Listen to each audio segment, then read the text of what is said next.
आज हम आप लोग के साथ सेट नंबर 8 डिस्कस करने वाले हैं और उम्मीद करते हैं कि अभी सेट आप लोग को बहुत पसंद आएगा। ठीक है, और किसी को अगर पीडीएफ चाहिए तो इस वीडियो को डिस्क्रिप्शन में टेलीग्राम का लिंक दे दिया गया, आप टेलीग्राम पे जाएं और वहां से आप पीडीएफ प्राप्त कर सकते हैं। ठीक है दोस्त, चलिए तो स्टार्ट करते हैं हम लोग क्वेश्चन नंबर 41 से। क्वेश्चन नंबर 41 कहता है अंडे को सिरके के विलयन में 20 से 24 घंटे तक रखने पर क्या होगा। तो याद रखिए इसका राइट आंसर जो हो जाएगा आपका सी हो जाएगा, यानी क्या हो जाएगा, अंडे का आवरण जो होगा यानी खोया जो होता है, जो खोया जिसको बोलते हैं, वो क्या हो जाएगा, घुल जाएगा। ऐसा क्यों होता है, तो सिरके में क्या होता है, इसमें एसिटिक एसिड होता है। याद रखिए इसमें एसिटिक एसिड इसका फॉर्मूला होता है CH3COOH, ये होता है एसिटिक अम्ल। ठीक है दोस्त, चलिए तो इसी की वजह से क्या होता है 20 से 24 घंटे का छोड़ दीजिएगा तो अंडे का जो खोया जो होता है वो क्या होता है उसमें घुल जाता है। ठीक है, चलिए आगे बढ़ते क्वेश्चन नंबर 42। डेंगू के समय रक्तस्राव डैश की संख्या में कमी का कारण क्या होता है। जब किसी इंसान को डेंगू होता है तो उसमें प्लेटलेट्स की संख्या क्या हो जाता है दोस्त, घट जाता है। और साथ साथ ये भी याद रखिएगा रक्त के प्रति 1 माइक्रोलीटर में 1.5 से 4.5 लाख तक क्या होता है प्लेटलेट्स होता है। ठीक है, तो अगर किसी को डेंगू हो जाता है तो 3 से 4 दिन में उसका जो प्लेटलेट्स जो हो जाता है 20,000 से 40,000 तक हो जाता है। सोचिए कितना कम जाता है। ठीक है दोस्त, चलिए आगे बढ़ते question number next. Question number यहाँ पर 43 कहता है पालक में प्राकृतिक उत्पाद रूप में एसिड असमान रूप से उच्च प्रतिशत होता है तो कौन सा होता है। तो याद रखिए इसमें ऑक्जेलिक एसिड होता है जो असमान रूप से उच्च प्रतिशत होता है। और साथ साथ ये भी याद रखिए कि ऑक्जेलिक एसिड जो होता है ये टमाटर में भी पाए जाते हैं। ठीक है, जब यहाँ पालक की बात है तो पालक में एक मिनरल्स होता है जिसको बोलते हैं आयरन, यानी सबसे ज़्यादा अगर पूछा जाए कि पालक में कौन सा मिनरल्स होता है तो यानी आयरन में सबसे ज़्यादा होता है। ठीक है दोस्त, चलिए आगे बढ़ते question number next. Question number 44 कहता है निम्न में कौन सा आहार श्रृंखला सही है। तो इसका राइट आंसर हो जाएगा आपका बी हो जाएगा, यानी घास हो जाएगा, घास के बाद चूहा हो जाएगा, उसके बाद सांप हो जाएगा, उसके बाद बाज हो जाएगा। ठीक है दोस्त, चलिए आगे बढ़ते question number next. Question number 45 कहता है ग्वाइटर जो बीमारी है ये कहाँ पर होता है ये आपसे बताएं। तो याद रखिएगा थायराइड ग्रंथि में, यानी ऑप्शन आपका बी हो जाएगा। आई किसकी कमी से होता है तो याद रखिएगा आयोडीन की कमी से होता है। तो जब किसी को ग्वाइटर हो जाए जिसको गलकंड रोग बोला जाता है, जब ये गला में होता है नहीं थायराइड ग्रंथि जो होता है इसका आकार क्या होता है बहुत बड़ा हो जाता है। ठीक है, इसी को बोलते हैं ग्वाइटर रोग बोलते हैं। ठीक है दोस्त, चलिए आगे बढ़ते क्वेश्चन 46 कहता है सौर सेल किस प्रकार का कार्य करता है। देखिए सौर सेल जो किस प्रकार का कार्य करता है तो याद रखिएगा इसका काम क्या है, सौर ऊर्जा को विद्युत ऊर्जा में यानी इलेक्ट्रिकल एनर्जी में क्या करता है, कन्वर्ट करता है यानी परिवर्तित करता है। ठीक है दोस्त, चलिए आगे बढ़ते क्वेश्चन नंबर नेक्स्ट।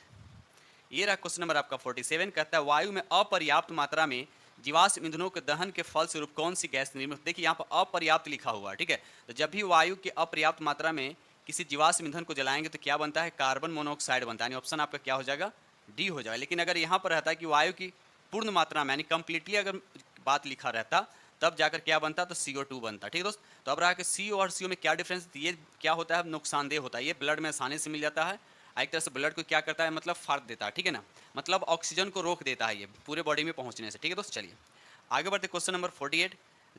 जठर अम्ल जो है डैश के द्वारा पेट में स्रावित होता है। तो किसके द्वारा पेट में स्रावित होता है तो याद रखिए इसका राइट आंसर जो हो जाएगा आपका सी हो जाएगा, पार्श्विक कोशिकाओं द्वारा स्रावित होता है। ठीक है दोस्त, चलिए आगे बढ़ते हम लोग क्वेश्चन नंबर नेक्स्ट। ये रहा क्वेश्चन नंबर आपका 45। क्वेश्चन नंबर 45 कहता है पृथ्वी की ऊपरी सतह यानी भूपट्टी में सबसे अधिक मात्रा में पाए जाने वाला तत्व कौन है। याद रखिए जब भूपट्टी में सबसे पूछ रहा है तो ऑक्सीजन सबसे ज़्यादा मात्रा में पाया जाता है। याद रखिएगा कितना परसेंट पाया जाता है तो याद रखिएगा 46.6% के आसपास क्या होता है दोस्त ये पाया जाता है। ठीक है, ये तो ऑक्सीजन हो गया। सेकंड में कौन पाया जाता है, सिलिकॉन पाया जाता है। सेकंड स्थान में कौन है, सिलिकॉन, और कितना परसेंट, तो ये 27% के आसपास होता है। उसके बाद एल्युमिनियम होता है जो 8% के आसपास पाया जाता है। तो इतने फैक्ट आपको याद होने चाहिए। आगे बढ़ते क्वेश्चन नंबर 50। दही जमने के लिए कौन जीवाणु उत्तरदायी होता है। तो इसका राइट आंसर होता है लैक्टोबैसिलस एसिडोफिलस। याद रखिएगा लैक्टोबैसिलस एसिडोफिलस ये आपको क्या करता है, दही जमाने में क्या करता है, मदद करता है। ठीक है तो चलिए क्वेश्चन नंबर 51 कहता है 1 पाउंड शहद बनाने के लिए मधुमक्खियों को लगभग कितने फूलों से मधु एकत्रित करना होता है। तो याद है इसका राइट आंसर होता है 2 मिलियन। याद रखिएगा 2 मिलियन। ठीक है दोस्त, चलिए आगे बढ़ते question number next. Question number 52 कहता है शैवाल मानव जाति के लिए उपयोगी है क्योंकि ये क्या करता है। याद रहे इसका राइट आंसर जो होता है आपका ए हो जाएगा, ऑक्सीजन के निर्माण में क्या करता है ये सहायक होते हैं, मतलब हेल्प करता है। ठीक है दोस्त, चलिए आगे बढ़ते क्वेश्चन नंबर नेक्स्ट। ये रहा क्वेश्चन नंबर आपका 53। क्वेश्चन 53 कहता है पर्यावरण की रक्षा के लिए 3R मतलब ट्रिपल R क्या इंडिकेट करता है, मतलब ट्रिपल R कहने का मतलब क्या होता है। तो याद रखिएगा इसका मतलब होता है रिड्यूस होता है, रिसाइकल होता है और रीयूज मतलब फिर से यूज़ करना। तो याद रखिए रिड्यूस होता है और रिसाइकल होता है, रीयूज होता है। ठीक है दोस्त, चलिए आगे बढ़ते क्वेश्चन नंबर 54 कहता है ये रिएक्शन आपको दे रखा है, इसमें बताना है कि चारों में से कौन सा आपका सही होगा। तो इसका राइट आंसर जो हो जाएगा आपका सी हो जाएगा, यानी यहाँ पर जो कार्बन जो होगा आपका एक अवकारक के रूप में काम करता है। ठीक है दोस्त, चलिए आगे बढ़ते क्वेश्चन नंबर नेक्स्ट। ये रहा क्वेश्चन नंबर आपका 55। क्वेश्चन नंबर 55 कहता है स्थलीय पारिस्थितिकी में हरे पौधे सूर्य के प्रकाश की ऊर्जा का लगभग कितना प्रतिशत ग्रहण करते हैं? तो याद रखिए इसका राइट आंसर होगा मात्र 1% क्या करते हैं दोस्त, ग्रहण करते हैं। ठीक है, चलिए आगे बढ़ते क्वेश्चन नंबर 56। निर्जर वन प्रांतों में उगने वाले बिच्छू बूटी के पौधे अपनी सुरक्षा के लिए का उपयोग करते हैं, किसका उपयोग करते हैं? तो याद रखिएगा रोए का उपयोग करते हैं। ठीक दोस्त, चलिए आगे बढ़ते क्वेश्चन नंबर नेक्स्ट। ये रहा क्वेश्चन नंबर आपका 57। कहता है हम विद्युत चालक में विद्युत धारा की तुलना डैश से किससे करते हैं? तो याद रखिए इसका राइट आंसर जो हो जाएगा आपका नदी में जल धाराओं से हम लोग क्या करते हैं, किसी विद्युत चालक में धारा की तुलना करते हैं। ठीक है दोस्त, चलिए आगे बढ़ते हैं हम लोग question number next. Question number 58 कहता है टेरिलिन क्या है? टेरिलिन एक प्रकार का क्या? तो याद रखिए एक प्रकार का क्या है दोस्त, पॉलिएस्टर। याद रखिएगा ये क्या तरह का पॉलिएस्टर है। ठीक है, चलिए आगे बढ़ते question number next. Question number 59 कहता है जॉर्ज जोहान मेंडल ने के अध्ययन के माध्यम से वंशानुक्रम का सिद्धांत का प्रतिपादित किया था। तो इसका राइट आंसर हो जाएगा आपका ए हो जाएगा, यानी मटर के अध्ययन के माध्यम से किया था। ठीक है दोस्त, चलिए क्वेश्चन नंबर 60 कहता है पुरुष के शिश्न का शीर्ष शिखर भाग क्या कहलाता है? पुरुष के शिश्न का शिखर भाग क्या कहलाता है? तो इसका राइट आंसर हो जाएगा आपका ग्लांस कहलाता है। ठीक है दोस्तों वीडियो अच्छा लग रहा हो तो प्लीज़ लाइक जरूर कीजिएगा, और जो फ्रेंड इस चैनल पर नए चैनल को सब्सक्राइब कर लीजिए और साथ में बेल आइकन को प्रेस करना नहीं भूलिए। बेल आइकन प्रेस करने से क्या होता है कि जो वीडियो अपलोड करेंगे उसका नोटिफिकेशन आप लोग को जल्द से जल्द मिल जाएगा। ठीक है दोस्त, चलिए आगे बढ़ते हम लोग क्वेश्चन नंबर नेक्स्ट। ये रहा क्वेश्चन नंबर आपका 61। क्वेश्चन नंबर 61 कहता है स्वाद में खट्टे खाद्य पदार्थों की प्रकृति उसका नेचर कैसा होता है? याद रखिए इसका राइट आंसर हो जाएगा आपका डी हो जाएगा, और साथ साथ ये भी याद रखिएगा कि अम्लीय जो होते हैं उसका पीएच मान क्या होता है, 7 से कम होता है, और जो क्षारीय होता है उसका पीएच मान 7 से ज़्यादा होता है, और जो उदासीन होता है उसका पीएच मान क्या होता है, 7 के इक्वल होता है। ठीक है दोस्त, चलिए आगे बढ़ते क्वेश्चन नंबर 62। किसी क्षेत्र की जैव विविधता के बेहतर मापक है, इसमें से कौन सा मापक है? तो इसका राइट आंसर जो हो जाएगा आपका बी हो जाएगा, वहाँ पाई जाने वाली प्रजातियों की संख्या। याद रखिए वहाँ पाए जाने वाली प्रजातियों की संख्या। ठीक है दोस्त, चलिए आगे बढ़ते हम लोग question number next. Question number 63 कहता है मनुष्य में आमतौर पर कायिक गुणसूत्र पूछा। याद रखिए कायिक गुणसूत्र के जोड़ों की संख्या होती है कितना होता है? तो याद रखिएगा कितना होता है, 22 होता है।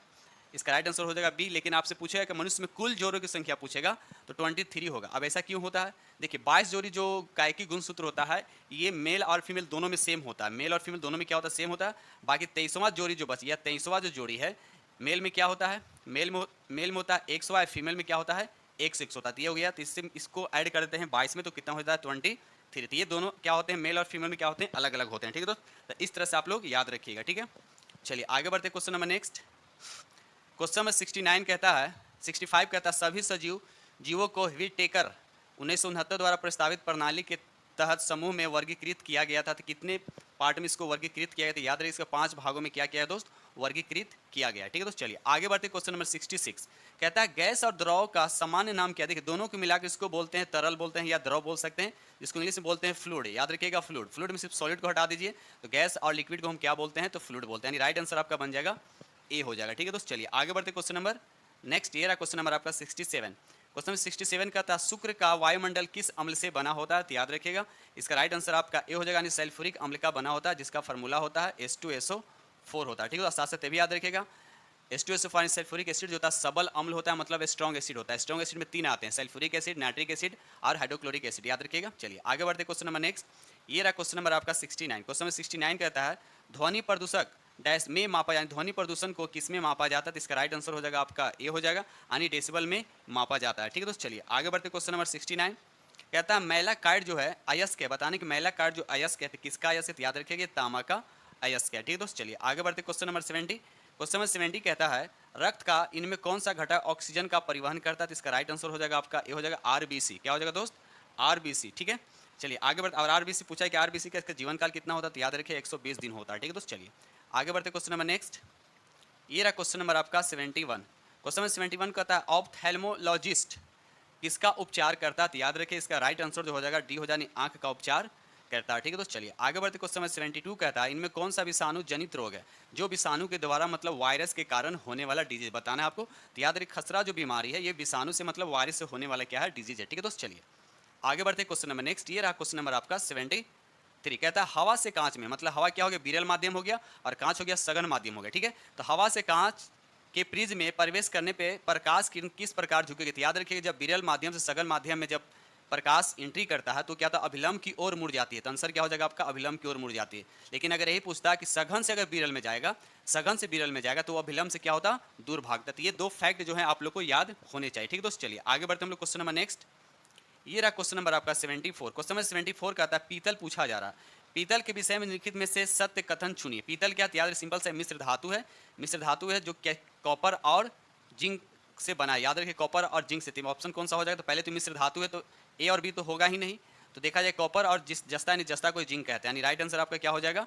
सी हो जाएगा। यहाँ पे दे रखा है कॉपर और टिन दे रखा है, ये किसका है? याद रखिए कांसा का है, यानी कांसा, कांसा एक मिश्र धातु है जो बना है कॉपर और टिन के मिक्सअप से। ठीक है दोस्त, चलिए आई बात समझ। तो कांसा भी मिश्र धातु है और पीतल भी क्या है? मिश्र धातु है। ठीक है, चलिए आगे बढ़ते क्वेश्चन नंबर नेक्स्ट। ये रहा क्वेश्चन नंबर आपका 75। कहता है निम्नलिखित में से ऐसे दो जानवरों के समूह को चुनिए जिनके आगे के दांत जीवन पर्याप्त वृद्धि करते रहते हैं। ठीक है, अतः वे अपने दांतों को बहुत लंबा न होने देने के लिए वस्तुओं को कुतरते और वह काटते रहते। तो आपको बताना है वो दो जीव कौन सा? याद है इसका राइट आंसर हो जाएगा आपका सी हो जाए, चूहा और गिलहरी। जब भी चूहा और गिलहरी को देखिए कुछ न कुछ वो काटते कुतरते रहता है। ठीक है दोस्त, चलिए आगे बढ़ते क्वेश्चन नंबर 76। क्वेश्चन नंबर 76 कहता है भारत में सबसे व्यापक रूप से पाया जाने वाला मिट्टी कौन सा? याद रखिएगा जलोढ़ मिट्टी जो भारत में सबसे ज्यादा पाया जाता है। और साथ साथ ये भी याद रखिएगा कि जलोढ़ मिट्टी को दोमट मिट्टी या कछारी मिट्टी भी कहा जाता है। अब ये मिट्टी बनता कैसे? तो याद रखिए नदियों द्वारा लाई गई मिट्टी से जलोढ़ मिट्टी क्या होता है? बनता है। और साथ साथ ये भी याद रखिएगा कि जलोढ़ मिट्टी में क्या होता है? पोटास की बहुत ज़्यादा मात्रा होता है। और फैक्ट याद रखिएगा कि पुरानी जलोढ़ मिट्टी को बांगर कहते हैं, पुरानी जो जलोढ़ मिट्टी को बांगर कहते हैं और नई जलोढ़ मिट्टी को खादर कहते हैं। ठीक दोस्तों, इतने फैक्ट आपको याद होने चाहिए। क्वेश्चन नंबर 77 कहता है जैव विविधता दिवस कब मनाया जाता है? तो इसका राइट आंसर जो हो जाएगा आपका 22 मई को मनाया जाता है। ठीक है दोस्त, चलिए आगे बढ़ते क्वेश्चन नंबर नेक्स्ट। ये रहा क्वेश्चन नंबर आपका 78। निम्नलिखित में से किस लोक नृत्य का संबंध असम से नहीं? देखिए बहुत सारा क्वेश्चन ऐसा है जो आपका रिपीट हो रहा है, रिपीट होने से क्या होगा? आपको फायदे होंगे। एक क्वेश्चन जितने बार आपको रिवीजन हो उतना ही जल्दी क्वेश्चन क्या होगा, आंसर क्या होगा आपको याद रहेगा। ठीक है दोस्त, चलिए तो कौन सा यहाँ पर नृत्य लोक नृत्य जो है असम राज्य में नहीं है? तो इसका राइट आंसर होता है काठी। तो काठी कहाँ से, किस राज्य का लोक नृत्य? याद रखेगा मध्य प्रदेश मतलब एमपी का है। ठीक है दोस्त, चलिए आगे बढ़ते क्वेश्चन नंबर नेक्स्ट। चलिए क्वेश्चन नंबर यहाँ पर 79 कहता है किस मुगल सम्राट के शासन के दौरान भारतीय मुगल चित्रों का उद्गम हुआ था? तो याद रखिएगा इसका राइट आंसर जो हो जाएगा आपका हुमायूं। क्या हो जाएगा दोस्त? हुमायूं। ठीक है, चलिए आगे बढ़ते हम लोग क्वेश्चन नंबर 80। कहता है शाहजहां के 4 पुत्रों में से किसे 52 उपनिषदों यानी अनुवाद का श्रेय जाता? तो याद रखिएगा दारा को जाता। याद रखिएगा ये दारा को जाता है। ठीक है दोस्त, चलिए आगे बढ़ते क्वेश्चन नंबर नेक्स्ट। ये रहा क्वेश्चन नंबर आपका 81। क्वेश्चन नंबर 81 कहता है इंग्लिश ईस्ट इंडिया कंपनी ने जहांगीर के शासनकाल में भारत में पहला कारखाना स्थापित किया था। तो आपको बताना है कहाँ किया था? तो याद रखिएगा सूरत में किया था, ऑप्शन आपका डी हो जाएगा। अब सूरत में किया था तो ये कब किया था? तो डेट भी याद रखिएगा 1608 ईस्वी में किया था। ठीक है दोस्त, चलिए आगे बढ़ते question number next. Question number 82 कहता है लोकसभा के लिए कितना कोरम है? याद रखिए लोकसभा का पूछा था, तो लोकसभा में टोटल सीटों की संख्या कितना होता है? 500 कितना होता है ये, और कितना होता है? तो याद रखिए लोकसभा की सीटों का 10वां भाग, यानी इससे 10 से भाग कीजिएगा तो करीब करीब आएगा 54.5 आएगा, यानी करीब करीब 55 के आसपास आ गया। तो इतने कोरम पूरा होना चाहिए, टोटल लोकसभा की सीटों का 10वां भाग। तब देखिए किस ऑप्शन में लिखा हुआ है कुल सदस्यों का 10वां भाग? तो यहाँ पर हो जाएगा आपका बी हो जाएगा। उसी तरह से अगर राज्यसभा में भी पूछेगा तो इसका भी 10वां भाग होता है। तो राज्यसभा में सीटों की संख्या कितना होता है? तो 245 होता है। इसको भी आप 10 से भाग कीजिएगा तो 24.5 यानी 25 होना चाहिए। ठीक है दोस्त, चलिए आगे बढ़ते हैं, यानी कोरम पूरा होने के लिए 25 चाहिए। ठीक है, चलिए आगे बढ़ते question number next. Question number यहाँ पर 83 कहता है भारतीय संविधान की 8वीं सूची में निम्नलिखित में कौन सी भाषा निर्दिष्ट नहीं है? कौन सी भाषा में शामिल है? याद रखिए इसका राइट आंसर जो हो जाएगा आपका बी हो जाएगा, अंग्रेजी को शामिल नहीं किया गया। अब साथ साथ ये भी याद रखिएगा कि 8वीं सूची के अंतर्गत मूल संविधान में कितने भाषाएं थी? तो याद रखिए 14 भाषाएं। उसके बाद क्या हुआ था? 21वें संविधान संशोधन हुआ, कब हुआ था? 1967 में। उसके बाद 71 हुआ था संविधान संशोधन 1992 में, और 92 संविधान संशोधन हुआ था 2003 में। उसके बाद क्या होता है? सबको जोड़ा गया था। इस तरह से अभी संविधान में कितने भाषाएं? तो याद रखिएगा 22 भाषाएं। ठीक है दोस्त, चलिए आगे बढ़ते question number next. Question number यहाँ पर 84 कहता है निम्न में से किस वर्ष कृषि मूल्य आयोग की स्थापना की गई थी? इसका राइट आंसर हो जाएगा आपका बी हो जाएगा, 1965 में की गई। ठीक है दोस्त, चलिए आगे बढ़ते क्वेश्चन नंबर 85 कहता है स्वतंत्रता से पूर्व कौन सा भारतीय क्षेत्र काला पानी के नाम से जाना जाता था? तो याद रखिए इसका राइट आंसर हो जाएगा बी, अंडमान एवं निकोबार द्वीप समूह को काला पानी के नाम से जाना जाता था। ठीक है दोस्त, चलिए आगे बढ़ते क्वेश्चन नंबर नेक्स्ट। ये रहा क्वेश्चन नंबर आपका 86 कहता है निम्न में से किसे वैज्ञानिक समाजवाद का श्रेय जाता है? तो इसका राइट आंसर हो जाएगा आपका डी, कार्ल मार्क्स को जाता है। ठीक है दोस्त, चलिए क्वेश्चन नंबर 87 कहता है निम्न में से किस विद्वान ने स्वतंत्रता के प्रारंभिक वर्षों की भारत की दलीय व्यवस्था का एक दलीय प्रभुत्व वाली व्यवस्था के रूप में वर्णन किया है? तो इसका राइट आंसर जो हो जाएगा आपका डी होगा, रजनी कोठारी। याद रखिएगा रजनी कोठारी। ठीक है दोस्त, चलिए आगे बढ़ते क्वेश्चन नंबर नेक्स्ट। 88 कहता है बिहार के राजगीत के रचयिता कौन है? याद है बिहार के राजगीत के रचयिता कौन है? तो याद रखिए इसका राइट आंसर जो हो जाएगा आपका बी हो जाएगा, सत्यनारायण। याद रखिएगा सत्यनारायण। ठीक है दोस्त, चलिए क्वेश्चन नंबर 89 कहता है जनगणना 2011 के अनुसार किस केंद्र शासित प्रदेश का लिंग अनुपात सबसे कम है? तो याद रखिए दमन एंड दीव का सबसे कम है। ये चीज आप लोग को याद होनी चाहिए। ठीक है दोस्त, चलिए आगे बढ़ते हम लोग क्वेश्चन नंबर नेक्स्ट। ये रहा क्वेश्चन नंबर आपका 90। क्वेश्चन नंबर 90 कहता है भारतीय समाचार पत्रों का मुक्तिदाता निम्न में से किसे कहा जाता है? मुक्तिदाता किसे कहा जाता है? जिसका राइट आंसर हो जाएगा आपका डी होगा चार्ल्स मेटकॉफ को जाना जाता है। ठीक है दोस्तों, चलिए क्वेश्चन नंबर 91 कहता है जिम कार्बेट राष्ट्रीय अभ्यारण्य कहाँ स्थित है? तो याद रहे इसका राइट आंसर हो जाएगा आपका ए हो जाएगा उत्तरांचल में, इसको उत्तराखंड भी बोला जाता है। ठीक है दोस्त, चलिए आगे बढ़ते क्वेश्चन नंबर नेक्स्ट। ये रहा क्वेश्चन नंबर आपका 92। भारत में सूचना का अधिकार है, तो बताना कि भारत में जो सूचना का जो अधिकार है ये कैसा अधिकार है? तो याद रखिए इसका राइट आंसर हो जाएगा बी विविध अधिकार है। ठीक है दोस्त, चलिए आगे बढ़ते question number next. Question number यहाँ पर 93 कहता है लोकहित मुकदमा किससे संबंध किया जा सकता है? तो याद रखिए इसका राइट आंसर जो हो जाएगा आपका बी हो जाएगा न्यायिक सक्रियतावाद से। ठीक है दोस्त, चलिए आगे बढ़ते क्वेश्चन नंबर 94।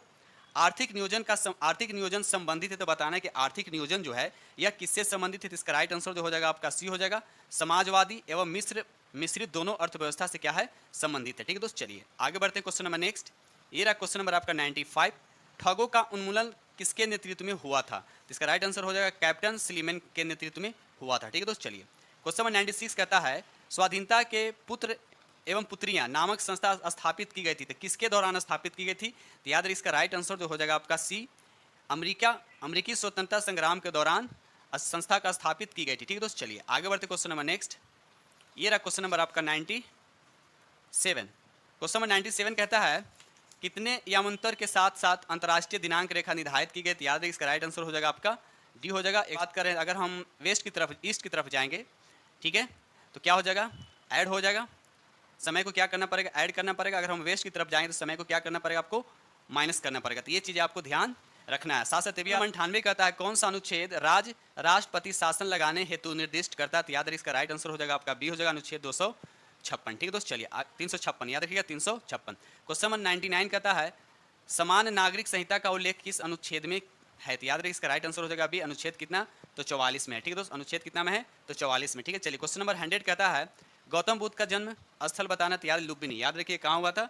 लुम्बिनी हुआ था। ठीक है दोस्त, चलिए कपिल वस्तु के लुम्बिनी नामक स्थान में हुआ था। अब कब हुआ था? तो 563 ईस्वी पूर्व में हुआ था। और कुशीनगर में गौतम बुद्ध का क्या हुआ था? महापरिनिर्वाण हुआ था। कब हुआ था? तो 483 ईस्वी में। ये सब डेट आप लोग को याद होने चाहिए। ठीक है दोस्त, चलिए आगे बढ़ते question number next. Question number यहाँ पर 101 कहता है मॉन्टेगू चेम्सफोर्ड प्रस्ताव किससे संबंधित है? तो इसका राइट आंसर हो जाएगा आपका डी होगा संवैधानिक सुधार से संबंधित है। याद रखिएगा दोस्त, चलिए आगे बढ़ते क्वेश्चन 102 कहता है बिहार में प्रायः कैसी मिट्टी पाई जाती है? याद है बिहार में आपको जलोढ़ मिट्टी, अब भारत में भी क्या होता है जलोढ़ मिट्टी ही पाया जाता है सबसे ज़्यादा। तो बिहार में सबसे ज़्यादा कौन सी मिट्टी पाई जाती है? तो जलोढ़ मिट्टी ही पाई जाती है। ठीक है दोस्त, चलिए आगे बढ़ते हैं। यानी करीब करीब अगर बात किया जाए तो पूरे बिहार में 90% क्या है जलोढ़ मिट्टी ही पाई जाती है। ठीक है, चलिए आगे बढ़ते हैं। ये रहा क्वेश्चन नंबर आपका 103 कहता है बिहार के किस बजट में जेंडर बजट शामिल था? तो इसका राइट आंसर हो जाएगा आपका ए हो जाएगा।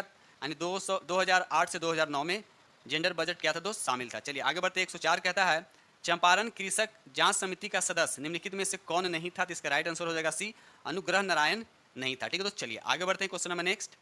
क्वेश्चन नंबर 105 कहता है भारत और चीन के बीच पंचशील समझौता कब हस्ताक्षरित हुआ था? तो याद रखिए इसका राइट आंसर हो जाएगा आपका सी हो जाएगा 1954 में हुआ था।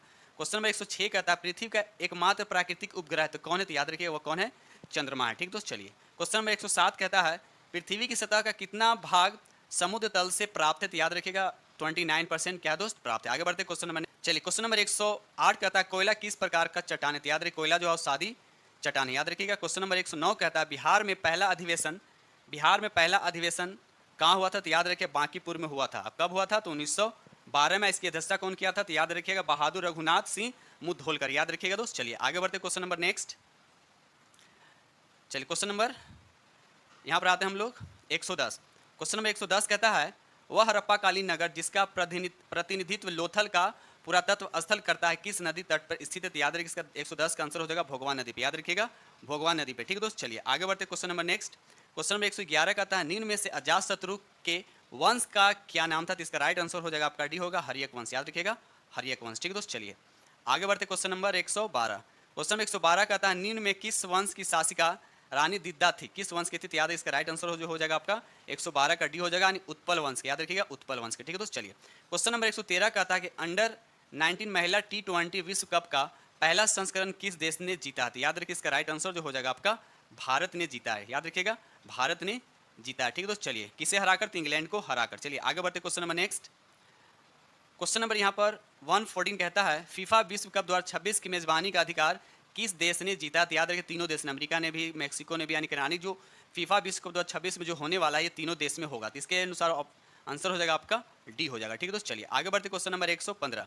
BCG Indian sport women of the year पुरस्कार 2022 से किसने जीता है? तो इसका राइट आंसर हो जाएगा मीराबाई चानू। याद रखिएगा मीराबाई चानू। ठीक है दोस्त, चलिए आगे बढ़ते question number next. Question number 116 कहता है as good as my word नामक पुस्तक के लेखक कौन है? तो याद है इसका राइट आंसर जो हो जाएगा आपका ए हो जाएगा के एम चंद्रशेखर। याद रखिए के एम चंद्रशेखर। ठीक है दोस्त, चलिए क्वेश्चन नंबर 117 कहता है महाराष्ट्र राज्य सरकार ने किस शहर में भिखारी मुक्त शहर नामक पहल शुरू की है? तो इसका राइट आंसर जो हो जाएगा आपका डी हो जाएगा नागपुर में। याद रखिए कहाँ शुरू की है? तो नागपुर में। ठीक है दोस्त, चलिए आगे बढ़ते क्वेश्चन नंबर नेक्स्ट। ये रहा क्वेश्चन नंबर आपका 118। कहता है वित्त वर्ष 2023 में किस राज्य ने भारत के सभी राज्यों में उत्पादों के लिए सर्वाधिक जीआई टैग हासिल किया? तो कौन हासिल किया? तो याद रखिएगा केरल जो मिला है। और कितना, अगर 2022 से 2023 तक अभी तक बात किया जाए तो इसको 12 जीआई टैग मिल चुका है। ठीक है दोस्त, किसको मिला है? तो केरल को मिला है। चलिए आगे बढ़ते क्वेश्चन नंबर नेक्स्ट। ये रहा क्वेश्चन नंबर आपका 119। कहता है विजडन T20 प्लेयर ऑफ 2022 में किस या किन भारतीय क्रिकेटर या क्रिकेटरों को चुना गया है? तो इसका राइट आंसर जो हो जाएगा आपका ए भी हो जाएगा और बी भी हो जाएगा, मतलब रोहित शर्मा और सूर्य कुमार यादव, यानी ऑप्शन हो जाएगा आपका डी हो जाएगा। ठीक है, तो चलिए क्वेश्चन नंबर 120 कहता है 1 से 5 दिसंबर 2023 तक ग्लोबल आयुर्वेद फेस्टिवल का 5वां संस्करण कहाँ आयोजित होगा? तो इसका राइट आंसर जो हो जाएगा आपका सी होगा त्रिवेंद्रमपुरम। या त्रिवेंद्रमपुरम कहाँ है? तो याद रखिए केरल का ये राजधानी है, याद रखिएगा। ठीक है दोस्त, केरल का क्या है?